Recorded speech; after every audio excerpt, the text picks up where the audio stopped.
para hablar en torno a las repercusiones que puede tener la postura del EZLN frente a la propuesta de reconciliación que ha enviado Andrés Manuel López Obrador a través del sacerdote Alejandro Solalinde. Está con nosotros vía telefónica y le agradecemos muchísimo por su tiempo y su disposición a charlar con las audiencias de Radio Educación, el doctor Gilberto López y Rivas. Él es académico e investigador del Instituto Nacional de Antropología e Historia. Muy buenos días, doctor. Muchas gracias por su tiempo. ¿Qué tal? ¿Cómo están ustedes? Buenos días. Gracias, qué amable. Bien, doctor, ¿qué repercusiones tendrá la postura del EZLN ante esta propuesta, ante este acercamiento de reconciliación de Andrés Manuel López Obrador?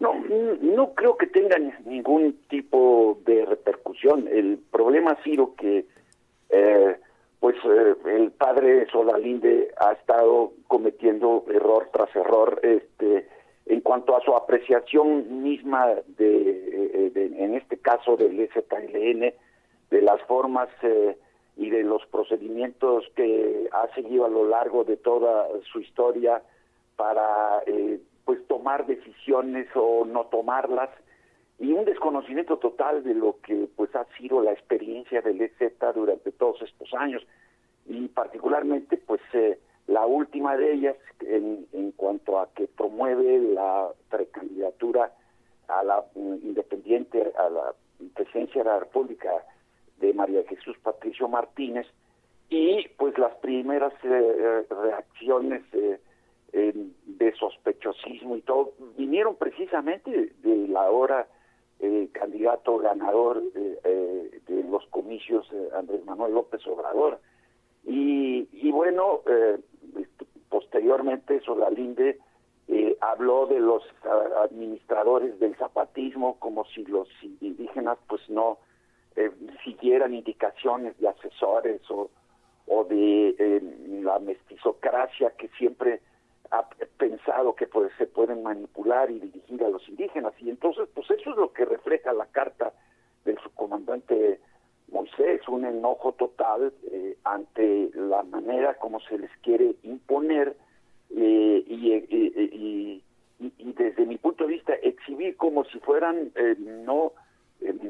absolutamente radicales, creo que lo son, ¿verdad?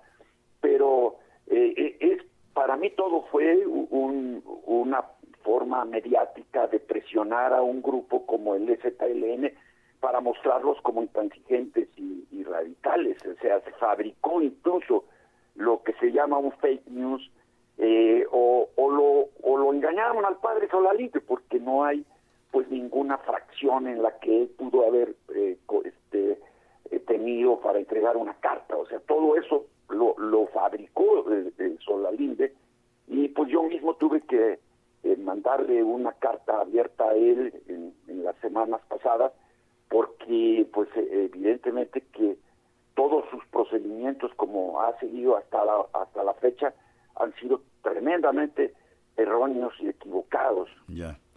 Lo cual, por supuesto, lo descalifica como mediador, pero desde su punto de vista, doctor Gilberto López y Rivas, ¿sería viable un diálogo con el EZLN si su postura ha sido la de señalar que el equipo de López Obrador repite los usos y costumbres de quienes dice haber quitado en el poder?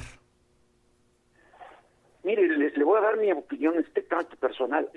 Yo creo que los mensajes que ha dado AMLO desde la noche misma de su triunfo, son muy preocupantes para el mundo indígena.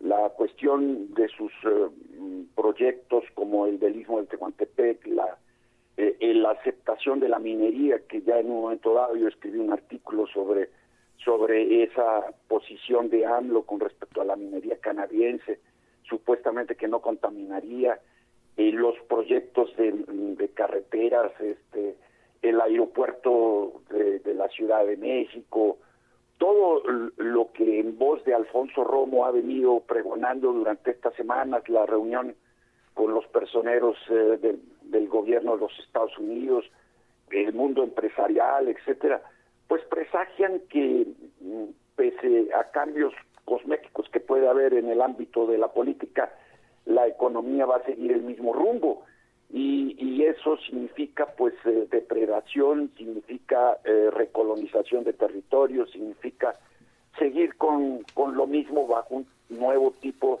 de hegemonía, o sea, con proyectos que tendrán detrás de sí 31 millones de votos, de tal manera que yo coincido plenamente en que en tanto se sigan ese tipo de visiones desarrollistas, extractivistas, pues el mundo indígena va a reaccionar de la misma manera en que reaccionaron los zapatistas, rechazando ese proyecto y diciendo pues que cambian los capataces, pero el dueño de la hacienda sigue siendo el mismo. Entonces, doctor, ¿cuál sería un escenario viable? ¿Qué condiciones serían para tener entonces un acercamiento con el EZLN? Pues mire, yo creo que el EZLN tiene toda una trayectoria de diálogos, no solamente fracasados, sino traicionados, y tener, por ejemplo, a Esteban Moctezuma dentro del gobierno de AMLO no son tampoco ninguna buena señal. Él fue el que organizó, mientras se negociaba, pues la acción militar que Zedillo llevó a cabo para tratar de capturar a toda la comandancia zapatista. O sea, la presencia misma de Romo y de otros personajes dentro del gabinete, ligados a Monsanto, ligados a represiones de gentes de la sexta, adherentes de la sexta declaración de la Selva Lacandona. Pues todas esas son señales reales de que evidentemente mientras se habla de reconciliación, etcétera, pues en el fondo lo que hay es un profundo irrespeto y desprecio de lo que es el EZLN y la pues ignorancia o supuesta ignorancia de lo que ha sido la historia de traiciones y la historia de irrespeto para esa organización político-militar. Claro. Difícil, muy difícil cambiar toda esta historia, doctor Gilberto López y Rivas. Le agradecemos muchísimo por esta reflexión que comparte con las audiencias de Radio Educación. Muchas gracias a ustedes. Hasta luego. Adiós. Hasta pronto. Buen día. Gilberto López y Rivas, académico e investigador del Instituto Nacional de Antropología e Historia.